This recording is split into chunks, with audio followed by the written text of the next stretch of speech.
Okay, without further ado, let's begin. Okay, so I wanted to start with a presentation on BruxZir. Then I will go to dentures. Then I'll go to dentures, then go on to preventive care and complete with Glidewell Local, all hopefully within 1 hour. So looking at notable efforts for BruxZir, it looked like we had a little bit of, our focus wasn't on social media for a variety of reasons. And then with Q1, we addressed that deficiency, and basically we relaunched our social media campaign for the whole year. Now that we have videos from our dentists, we are using them as testimonials, and they seem to be performing quite well. So all our social media videos have landing pages and associated with RX, and of course, because it's a mixed audience, no specials. In Q1, we also launched our first campaign. Okay, why is it not? Okay, we also launched our first campaign that is for the purpose of upselling. So in the next slide, I will show you how we segment the audience for BruxZir. But this campaign is our first campaign where we are trying to get more units from the existing doctors. And then this campaign is a big effort because it also includes digital customers, and with help from Brendan and his team at the CRAP, we are able to work on this campaign. And I'll report on some initial results shortly. But basically, again, the intent of the campaign is to get more units from existing dentists who in the past 12 months prescribed only between 1 to 5 units of BruxZir. This campaign is very complex. We are executing it manually for now. Hopefully, after some time, we will be able to push it to for automation. But just to give you a taste, so we call this type of campaign in marketing a drip campaign. So this campaign has 4 drips. So those are 4 emails, and each email has 4 variations. So because we want to gather data, but also offer meaningful promotions, so each email also has a unique landing page. So as you can see, lots of effort, lots of work put into this campaign, and then we'll see how it performs and if it's worth doing again. And just quick overview, because we get this question a lot. So most of our efforts, with a few exceptions, are targeted at dentists who currently do not prescribe BruxZir. So the upsell campaign is our effort to go after existing customers for more volume. We also have 2 campaigns that are targeted at to promote a clinical symbiosis between our product. And what we mean by that is, great example is the provisional and final. Right, or DWAX and final, or bite splints and BruxZir, or glass ceramics. So basically, those campaigns, we probably won't see as much dollar value spent on them, but they are good for the customer and also for us. And then we will be looking for more of those clinical symbiotic relationships. So in a quick glance, we have 5 dentists facing BruxZir omni-channel campaigns, meaning they all have unified look and feel, and they go through all possible channels that we identified as touch points for a dentist when they interact with our products. We also have 2 lab-facing campaigns, and then to segment and target the audience at Glidewell, because we have in Q1 we had about 45,000 active customers. We use something that we call the principles, or RMF. So this is a great tool for tracking purchasing behavior and segmenting the audience based on their sales. So that's what we are currently doing for BruxZir. And then I decided to do this inspired by Stephanie. I inspired to do this actually differently, but I will also show a bigger perspective. So in many of the questions, many times we get questions specifically for finance as to like, okay, you guys brought a new customer. So what are the results of this customer? How much do they really buy? How much of it is BruxZir? How much do they buy after, say, a quarter or 2 quarters? Do they stay? Do they leave? Things like that. So with Q4, we started tracing our customers basically one by one. So again, you can see this is very manual process, but it's good for us to basically give a little more information to the enterprise so that when we want to, let's say, launch an offer or disadvise our stakeholder on launching an offer, we have the data and we can say, for instance, with certainty, our best customers are BruxZir customers. 80% of our VIP customers, so that's Diamond and Platinum, are BruxZir customers.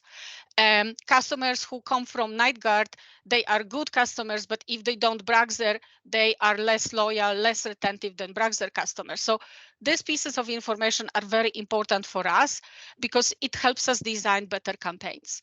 So looking at just these 2 campaigns, you can see that the cross sell. So basically, the more retentive the customer, the better. And if they come from and if they purchase BruxZir, the better the results are.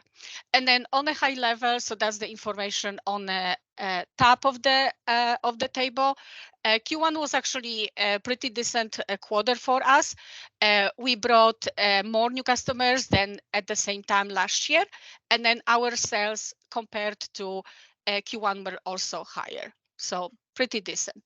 And again, so BruxZir Upsell campaign is a brand new campaign. I don't have much information on it yet, but what I can tell you that we've noticed 24 doctors took advantage. So they went from 1 to 5 above. And then that equal to about $2,600 worth of BruxZir.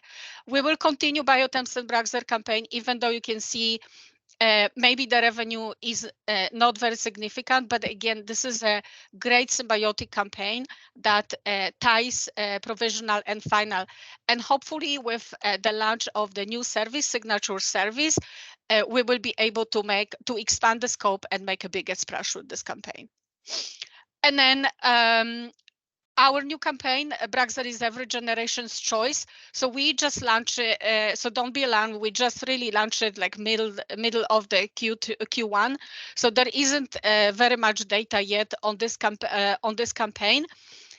However, we will be watching it for at least Q2, perhaps Q3. We'll see how the Q2 results pan out, and then if we don't see the same results that we see from the other BruxZir campaigns, we will be probably pivoting the message from BruxZir to Glidewell and making it a corporate cross-sell campaign, which we had actually.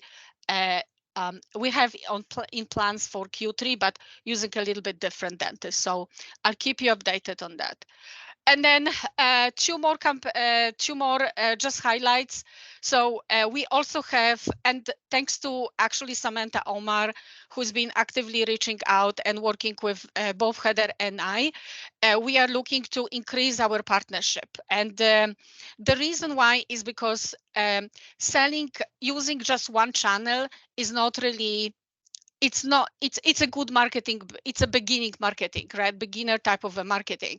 As a marketer, we have to look through the entire customer experience and then follow up with channels, but not just one, right? So on the samples of ByteSprints, I will show you how we are doing it a little bit different for ByteSprints, where, for instance, we have a customer audience and then we send them an email, and then 2 weeks later we follow up with a Rex book, and then 2 weeks later they have a staffer, and then they see a social media.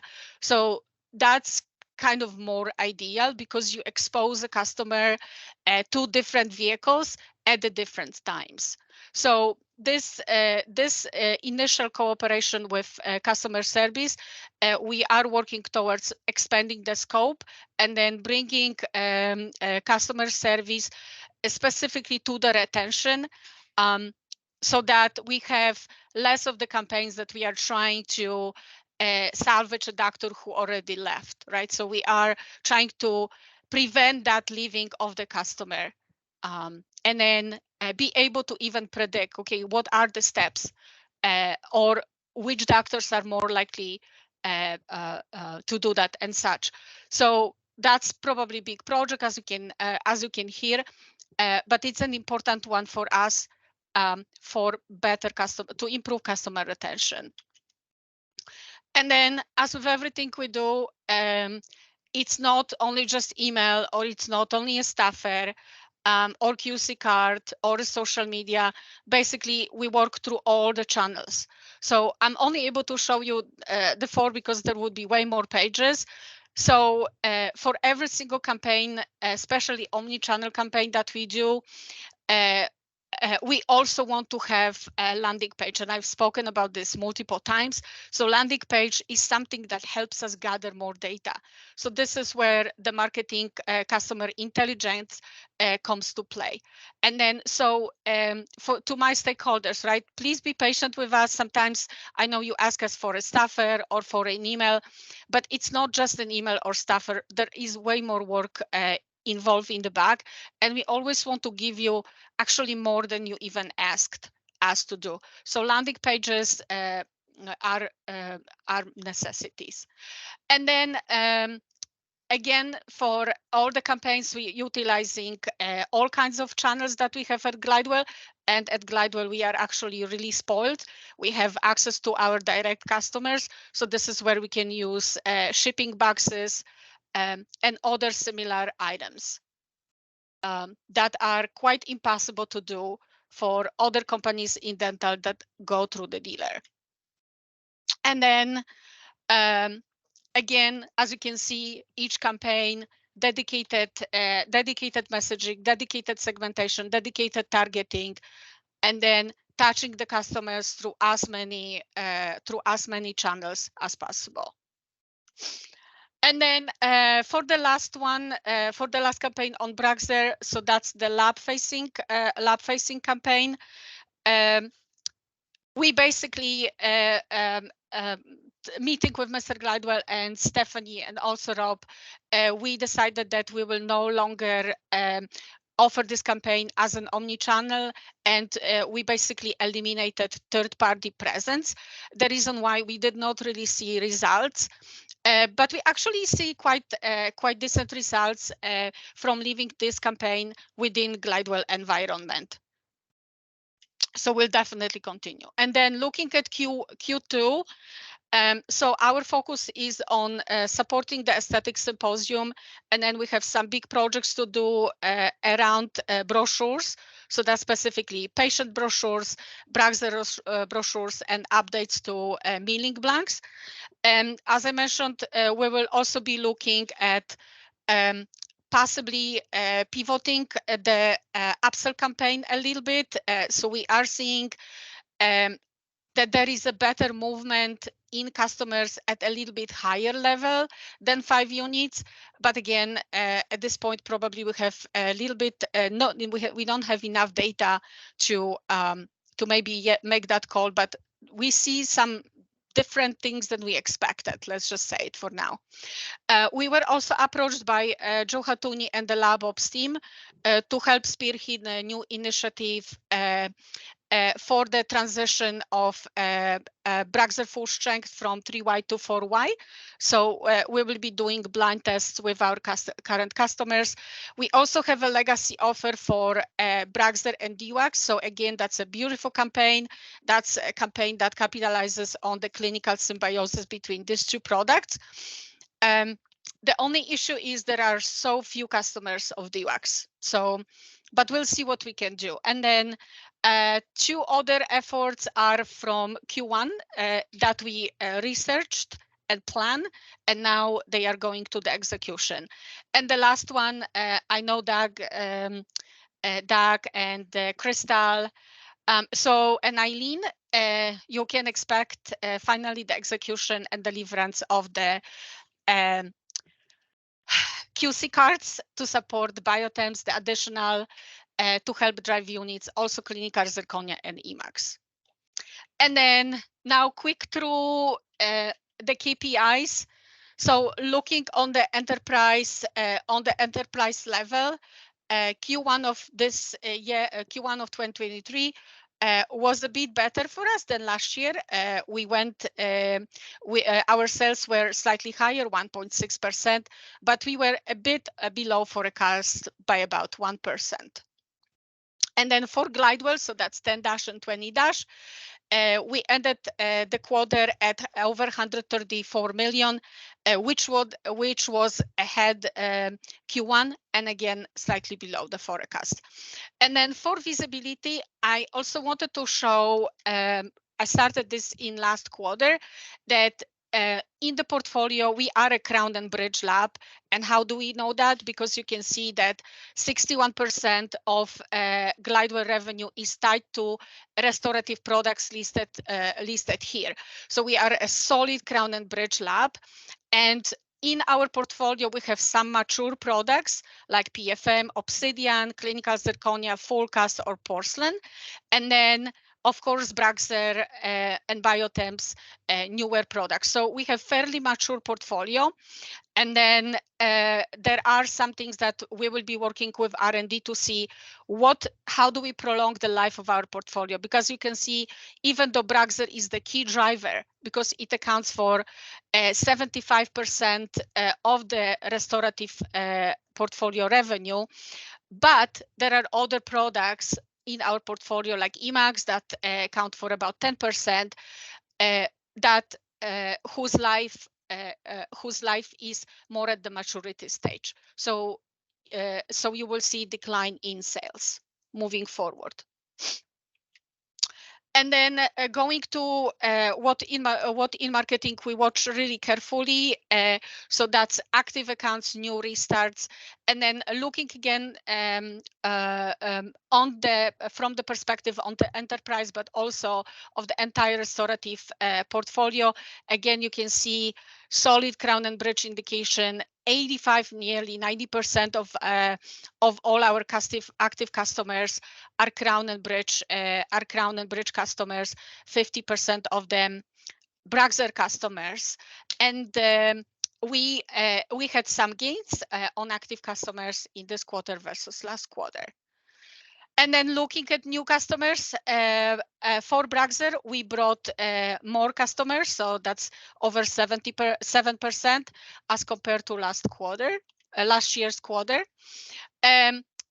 Not many wins on the restart customers. So sometimes that's good. It all depends on how you look at the data, but fewer restarts may also indicate that we take better care of our customers and they don't leave as much. But I don't have data to support it at this time. So all I can say is that we had fewer restarts in Q1 of this year as last year. And then for cross-sell accounts, we have fewer new to products doctors.